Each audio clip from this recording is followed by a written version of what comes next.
A very good morning and warm welcome to my YouTube channel. This is Professor Arun Giredi here. Please watch, share, and subscribe to my channel. Thank you. In today's class, I would like to explain the case studies of Indian financial market. In the year 2019, they asked the case study in relation with Indian financial market. ಭಾರತೀಯ ಹಣಕಾಸಿನ ಮಾರುಕಟ್ಟೆ ಅಂತ subject ಏನಿರುತ್ತೆ B ಕಾಮ್ನಲ್ಲಿ. So ಆ ಸಬ್ಜೆಕ್ಟ್ನ case ಸ್ಟಡಿನ ನಾವು ನೋಡೋಣ ಇವತ್ತಿನ ಕ್ಲಾಸ್ನಲ್ಲಿ. 2019ಕ್ಕೆ ಕೇಳಿದಂಥ question. So I will read the question and I will read the answer. If you want you can note down also. I will tell very slowly. Okay, so ನೀವು note down ಮಾಡ್ಕೋಬೋದು. So case study ಓದ್ತೀನಿ ನೋಡಿರಿ. Case study ಬರೀಬೇಕಾದ್ರೆ ಸ್ವಲ್ಪ logical ಆಗಿ ಬರೀಬೇಕು. Yes or no type ಬರೋದು start ಮಾಡಬೇಕು. ಓಕೆ, ನಾವು I will read the question. This question is for Rani Channamma University 2019 question of Indian financial market. Now the compulsory question. So now I'll read it. Just you can note down ಅಥವಾ ನೀವು ನೋಡ್ಕೋಬೋದು question ಇದ್ರೆ. Shyam Sundar received a lump sum amount of ₹10 lakh. Shyam Sundar ಅನ್ನುವರು ಹಣವನ್ನು ಸ್ವೀಕರಿಸಿದ್ದಾರೆ. ಅಂದರೆ ನಿವೃತ್ತಿ ಆದ ಮೇಲೆ ಹಣವನ್ನು ಸ್ವೀಕರಿಸಿದ್ದಾರೆ. ವೇತನ ಪರಿಷ್ಕರಣೆ ಅಂತ ಕರಿತೀವಿ ನಾವು. ಸೊ ವೇತನ ಪರಿಷ್ಕರಣೆ ಆದಮೇಲೆ ಹಣವನ್ನು ಸ್ವೀಕರಿಸಿದ್ದಾರೆ. ಎಷ್ಟು ಸ್ವೀಕರಿಸಿದ್ದಾರೆ ಅಂದರೆ 10 ಲಕ್ಷ ರೂಪಾಯಿಯನ್ನು ಸ್ವೀಕರಿಸಿದ್ದಾರೆ. And he has decided to invest this in equity shares of Sonu limited. So ಅವರು ಈ 10 ಲಕ್ಷ ಹಣವನ್ನು ಸೋನು ನಿಯಮಿತ ಅನ್ನೋ ಪಬ್ಲಿಕ್ ಕಂಪ್ನಿಯಲ್ಲಿ ಸಾಮಾನ್ಯ ಷೇರಿನಲ್ಲಿ ಹೂಡಿಕೆ ಮಾಡಲು ಇಚ್ಛಿಸಿದ್ದಾರೆ. Next, and that are newly issued and the subscription is open for next 4 days.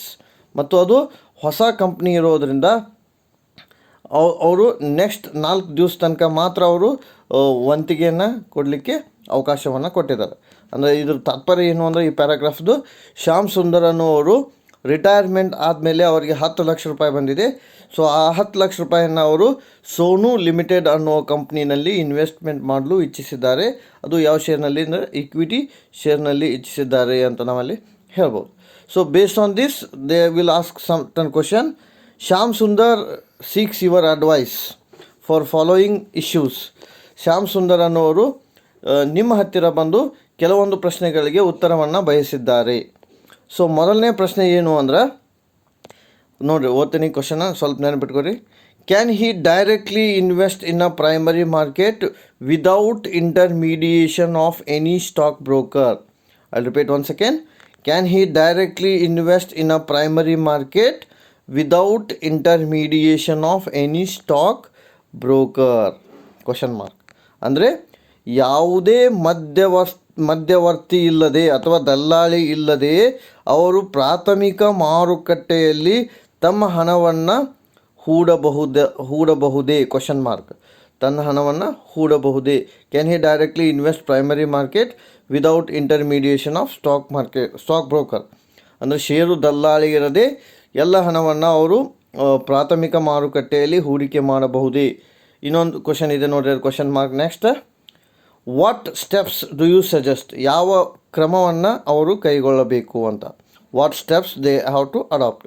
ಯಾವ ಕ್ರಮವನ್ನು ಅವರು ಕೈಗೊಳ್ಳಬೇಕು ನೋಡಿ. ಈ ಕ್ವಶನ್ಗೆ ಉತ್ತರ ನೋಡೋಣ. ಫಸ್ಟ್ ಕ್ವಶನ್ ಏನೈತೆ ನೋಡಿರಿ. Can he directly invest primary market without intermediation of any stock broker? Yes ಅಂತ ಬರೀಬೇಕು. ಎಸ್ ಬರೆದ್ರೆ ನಿಮ್ಗೆ ಅರ್ಧ ಉತ್ತರ ಸಿಗುತ್ತಾ. Yes, he can invest directly in a primary market without intermediation of any stock broker. I'll repeat once again. Yes, he can directly invest in a primary market without intermediation of any stock broker. First sentence ಉತ್ತರ. ಯಾವುದೇ ಷೇರು ದಲ್ಲಾಳಿಯ ಸಹಾಯವಿಲ್ಲದೆ ಅವರು ತಮ್ಮ ಹಣವನ್ನು ಪ್ರಾಥಮಿಕ ಮಾರುಕಟ್ಟೆಯಲ್ಲಿ ಹೂಡಿಕೆ ಮಾಡಬಹುದಾಗಿದೆ. ಯಾವುದೇ ತೊಂದರೆ ಬರೋದಿಲ್ಲ. What steps do you suggest? ಅಂದರೆ ಏನನ್ನು ಸಜೆಸ್ಟ್ ಮಾಡ್ತೀರಿ ಅಂದರೆ ಅವರು, yes, he can directly go purchase the primary market share because the primary market shares price is very less. So primary market price ಏನಿರ್ತೈತಿ ಬಹಳ ಕಡಿಮೆ ಇರೋದರಿಂದ ಅವರು ಪ್ರಾಥಮಿಕ ಮಾರುಕಟ್ಟೆಯಲ್ಲಿ ಹಣವನ್ನು ತೊಡಗಿಸಬಹುದಾಗಿದೆ ಯಾವುದೇ ದಲ್ಲಾಳಿಯ ಸಹಾಯವಿಲ್ಲದೆ ಅಂತ. And it is also a new issue market. So ಅದು ಪ್ರೈಮರಿ ಮಾರ್ಕೆಟ್ ಏನಿರುತ್ತೆ, ಹೊಸ ಮಾರುಕಟ್ಟೆ ಇರೋದ್ರಿಂದ ಹೊಸ ಷೇರುಗಳು ಮಾರಾಟ ಆಗ್ತವೆ, ಕಡಿಮೆ ಬೆಲೆಗೆ ಮಾರಾಟ ಆಗ್ತವೆ. ಹಾಗಾಗಿ ಅವರು ಯಾವುದೇ ತೊಂದರೆ ಇರಲಾರ್ದ ಪ್ರಾಥಮಿಕ ಮಾರುಕಟ್ಟೆಯಲ್ಲಿ ತಮ್ಮ ಹಣವನ್ನು ತೊಡಗಿಸಬಹುದಾಗಿದೆ. ಸೊ ಈ ಕ್ವಶನ್ಗೆ ಉತ್ತರ ಎಸ್ ಅಂತ ಬರೋದು ನೀವು ಬರಿಬೇಕು. Yes, he can directly invest in a primary market. ಹೌದು, ಪ್ರಾಥಮಿಕ ಮಾರುಕಟ್ಟೆಯಲ್ಲಿ ಯಾವುದೇ ತೊಂದರೆ ಇರಲಾರ್ದೆ ಅವರು ತಮ್ಮ ಹಣವನ್ನು ಹೂಡಿಕೆ ಮಾಡಬಹುದಾಗಿದೆ ಅಂತ ನಾವಲ್ಲಿ ಬರಿಬೋದು. ಸೆಕೆಂಡ್ ಕ್ವಶನ್ ಏನೈತೆ ನೋಡ್ರಿ, does he has to open a demat account for buying shares in a primary market? Question mark. At present he does not have a demat account. Does he has to open a demat account for buying shares in a primary market? At present he does not have a demat account. ಈ question ಏನು ಅಂದರೆ, ಅವನು demat ಖಾತೆಯನ್ನು ಹೊಂದಬೇಕೇ ಪ್ರಾಥಮಿಕ ಮಾರುಕಟ್ಟೆಯಲ್ಲಿ ಷೇರುಗಳನ್ನು ಕೊಳ್ಳಲು? ಅವನು ಡಿಮ್ಯಾಟ್ ಖಾತೆಯನ್ನು ಹೊಂದಬೇಕೇ ಪ್ರಾಥಮಿಕ ಮಾರುಕಟ್ಟೆಯಲ್ಲಿ ಷೇರುಗಳನ್ನು ಕೊಳ್ಳಲು? ಮುಂದಿನ ಕ್ವಶನ್ ಏನೈತೆ ಅಂದರೆ, ಸದ್ಯದಲ್ಲಿ ಈಗಿನ ಪರಿಸ್ಥಿತಿಯಲ್ಲಿ ಅವನು ಡಿಮ್ಯಾಟ್ ಖಾತೆಯನ್ನು ಹೊಂದಿಲ್ಲ ಅಂತ ಇತ್ತು question. So what is the answer? No ಅಂತ ಬರೀಬೇಕು. No, it is not necessary. First question, ಈ ಸೆಕೆಂಡ್ ಕ್ವಶನ್ಗೆ ಆನ್ಸರ್ ಏನು ರೀ? ನೋ, ಇಲ್ಲ.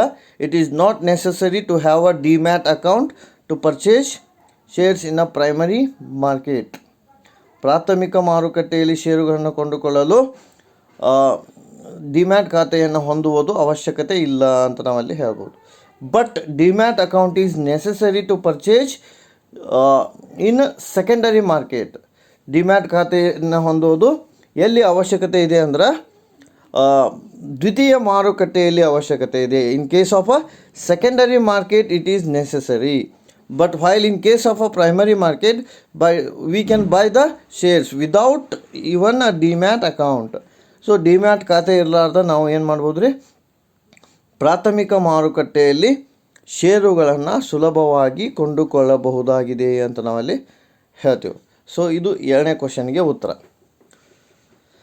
ಆಮೇಲೆ, if you decided to invest 5 lakh out of amount received in a secondary shares listed in a BSE, if he decided to invest 5 lakh out of amount received in a secondary market listed in a BSE, Bombay stock ಎಕ್ಸ್ಚೇಂಜ್ನಲ್ಲಿ ಅವನು 5 ಲಕ್ಷ ಹಣವನ್ನು ಹೂಡಿಕೆ ಮಾಡಲು ಇಚ್ಛಿಸಿದ್ದಾನೆ.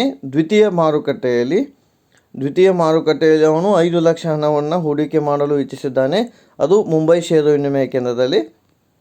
Question ಏನು ಕೇಳಿ ನೋಡಿ, can he directly buy the shares on the platform of BSE? ಅವರು ಮುಂಬೈ ಷೇರು ವಿನಿಮಯ ಕೇಂದ್ರದಲ್ಲಿ ನೇರವಾಗಿ ಕೊಂಡುಕೊಳ್ಳಬಹುದೇ? ಷೇರುಗಳನ್ನು ಮುಂಬೈ ಷೇರು ವಿನಿಮಯ ಕೇಂದ್ರದ ಸ್ಥಳದಲ್ಲಿ ನೇರವಾಗಿ ಕೊಂಡುಕೊಳ್ಳಬಹುದೇ? Tender your advice to mister Shyam Sundar. ನಿಮ್ಮ ಸಲಹೆಯನ್ನು ಶ್ಯಾಮ್ ಸುಂದರ್ ಅವರಿಗೆ ನೀಡಿರಿ ಅಂತ. ಸೊ ಅಂದರೆ ಇದರ ಅರ್ಥ ಏನು ರೀ, Shyam Sundar can directly buy the share on the platform of a stock exchange ಅಂತ ಕೇಳೋ ಕ್ವಶನ್. ಅಂದ್ರೆ ಷೇರು ವಿನಿಮಯ ಕೇಂದ್ರದ ನಿಗದಿತ ಸ್ಥಳದಲ್ಲಿ ಅವರು ಕೊಂಡುಕೊಳ್ಳಬಹುದೇ ತಮ್ಮ ಷೇರುಗಳನ್ನು ನೇರವಾಗಿ ಅಂತ. ಸೊ ಅದಕ್ಕೆ ಉತ್ತರ ಆನ್ಸರ ನೋ ಅಂತ ಬರೀಬೇಕು. No, because Shyam Sundar is not allowed to purchase share on the floor of a stock exchange because he cannot buy directly shares on the floor of a BSE. It is not allowed. ಇಷ್ಟು ಬರೀಬೇಕು. Bombay stock ಎಕ್ಸ್ಚೇಂಜ್ನ ಸ್ಥಳದಲ್ಲಿ ನೇರವಾಗಿ ಷೇರುಗಳನ್ನು, ಅಂದರೆ ಆ ಜಾಗದಲ್ಲಿ ಜಾಗದಲ್ಲಿ ಅಂತ ಕರಿತೀವಿ ನಾವು, ಆ ಜಾಗದಲ್ಲಿ ನೇರವಾಗಿ ಷೇರುಗಳನ್ನು ಕೊಂಡುಕೊಳ್ಳಲು ಅವನಿಗೆ ಬರೋದಿಲ್ಲ. Then what is the procedure to buy the shares in a BSE? ಹಾಗಾದ್ರೆ ಬಾಂಬೆ ಸ್ಟಾಕ್ ಎಕ್ಸ್ಚೇಂಜ್ನಲ್ಲಿ ಹೆಂಗೆ ಶೇರನ್ನು ಕೊಂಡು ತೊಗೋಬೋದು, ಪ್ರೊಸೀಜರ್ ಏನು, ಪ್ರಕ್ರಿಯೆ ಏನು ಅಂದರೆ, first he has to open an online trading and a demat account because it is required to buy and sell the shares in a stock market. First ಏನು ಮಾಡಬೇಕು ಅಂದ್ರೆ ಆನ್ಲೈನ್ ಟ್ರೇಡಿಂಗ್ ಅಕೌಂಟ್ ಮಾಡಬೇಕು, ಅಂತರ್ಜಾಲದ ಮುಖಾಂತರ ವ್ಯಾಪಾರವನ್ನು ಮಾಡಬೇಕು. ಸೊ ಆನ್ಲೈನ್ ಟ್ರೇಡಿಂಗ್ ಅಕೌಂಟ್ ಮುಖಾಂತರ first and foremost thing ಅವ್ಗೆ ಡಿಮ್ಯಾಟ್ ಅಕೌಂಟ್ ಇರಬೇಕು ಅವನ ಹೆಸರಲ್ಲಿ. ಸೊ ಡಿಮ್ಯಾಟ್ ಅಕೌಂಟ್ ಇತ್ತು ಅಂದರೆ he is eligible to buy and sell the shares in a stock market. So stock ಮಾರ್ಕೆಟ್ನಲ್ಲಿ ಅವ ಶೇರ್ಸನ್ನು ಕೊಂಡುಕೊಳ್ಳಲು ಮತ್ತು ಮಾರಾಟ ಮಾಡಲು ಯೋಗ್ಯ ಇರ್ತಾನೆ. ಎರಡನೇ ಸ್ಟೆಪ್ ಏನು ಅಂದರೆ he has to choose a authentic broker for those who is registered in SEBI. So he has to search for an authentic dealer or a register who is registered with SEBI. So ಅವ ಎರಡನೇ ಸ್ಥಿತಿ ಒಳಗೆ ಏನು ಮಾಡ್ಬೇಕಂದ್ರೆ ಅವ ಹುಡುಕಬೇಕು, ಏನನ್ನು ಹುಡುಕ್ಬೇಕ್ರಿ, ಯೋಗ್ಯ ಮಧ್ಯವರ್ತಿಯನ್ನು ಹುಡುಕಬೇಕು. ಆ ಯೋಗ್ಯ ಮಧ್ಯವರ್ತಿ ಸೆಬಿಯಲ್ಲಿ ನೋಂದಾವಣೆ ಮಾಡಿರಬೇಕು. ಸೊ ಸೆಬಿಯಲ್ಲಿ ನೋಂದಾವಣೆ ಮಾಡಿದಂತಹ ಯೋಗ್ಯ ವ್ಯಕ್ತಿ ನಾವು ಹುಡುಕಬೇಕು. ಇದು ಎರಡನೇ ಪ್ರಶ್ನೆಗೆ ಉತ್ತರ, ಎರಡನೇ ಪಾಯಿಂಟ್. ಆಮೇಲೆ ಮೂರನೇದು ಏನು ಅಂದರೆ, he has to take his bank account amount to trading account amount. So ಅವ ಬ್ಯಾಂಕ್ ಅಕೌಂಟ್ ಇದ್ದಂಥ ಹಣವನ್ನು ಟ್ರೇಡಿಂಗ್ ಅಕೌಂಟ್ಗೆ ಏನು ಮಾಡಬೇಕ್ರಿ, ಟ್ರಾನ್ಸ್ಫರ್ ಮಾಡಬೇಕು. ಸೊ ಟ್ರೇಡಿಂಗ್ ಅಕೌಂಟ್ ಯಾವುದು ಅಂದರೆ ಡಿಮ್ಯಾಟ್ ಅಕೌಂಟ್. ಸೊ ಆ ಡಿಮ್ಯಾಟ್ ಅಕೌಂಟ್ಗೆ ಅಮೌಂಟನ್ನು ಟ್ರಾನ್ಸ್ಫರ್ ಮಾಡಬೇಕು.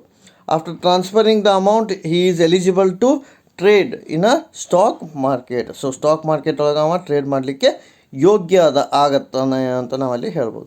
So this question is asked in the year 2019 of Rani Chennamma university IFM subject. So ಈ ಕ್ವಶನನ್ನು ನಾವು ಉತ್ತರ ಹೇಳಿದ್ದೀನಿ, ನೋಟ್ ಮಾಡ್ಕೊಂಡಿರಿ. In brief I can conclude. ನೋಡಿರಿ, ಕನ್ಕ್ಲೂಡ್ ಮಾಡೋಕ್ಕೆ ಸಾಧ್ಯ ಇದೆ ಇನ್ ಬ್ರೀಫ್ ಆಗಿ. First, Shyam Sundar does he directly buy the share in a primary market? Key point ಹೋಗಿ ಆನ್ಸರ್ ಆಯ್ತು ನೋಡಿ. Shyam Sundar does he directly buy the share in a primary market? Yes, the answer is yes, he can directly buy the shares in a primary market. ಪ್ರಾಥಮಿಕ ಮಾರುಕಟ್ಟೆಯಲ್ಲಿ ನೇರವಾಗಿ ದಲ್ಲಾಳಿಗಳ ಸಹಾಯವಿಲ್ಲದೆ ಅವ ಷೇರುಗಳನ್ನು ಕೊಂಡುಕೊಳ್ಳಬಹುದು. ಎರಡನೇ ಕ್ವಶನ್ಗೆ, is a demat account is necessary for primary market? No, it is not necessary for a primary market, it is necessary for a secondary market. ದ್ವಿತೀಯ ಮಾರುಕಟ್ಟೆಗೆ ಅದು ಅವಶ್ಯಕತೆ ಇದೆಯೇ ಹೊರತು ಪ್ರಾಥಮಿಕ ಮಾರುಕಟ್ಟೆಗೆ ಅದು ಅವಶ್ಯಕತೆ ಇಲ್ಲ. ಆಮೇಲೆ, does he directly buy the shares on the floor of a BSE? Bombay stock ಎಕ್ಸ್ಚೇಂಜಿನ ಜಾಗದಲ್ಲಿ ನೇರವಾಗಿ ಅವನು ಷೇರುಗಳನ್ನು ಕೊಂಡುಕೊಳ್ಳಬಹುದೇ? The answer is no. So ಇಲ್ಲ ಅಂತ ಬರೀಬೇಕು. He has to take the assistance from a broker or a intermediary or a members, those who are working in the stock market. So with their assistance he can buy the shares. ಅವರ assistance ಮುಖಾಂತರ ಅವನು ಶೇರನ್ನು ಏನು ಮಾಡ್ಬೋದು ರೀ, ಕೊಂಡುಕೊಳ್ಳಬಹುದಾಗಿದೆ ಅಂತ ನಾವಲ್ಲಿ ಹೇಳ್ಬೋದು. So this is a question of 2019 IFM. Thanks for watching my video. Please note down and do subscribe.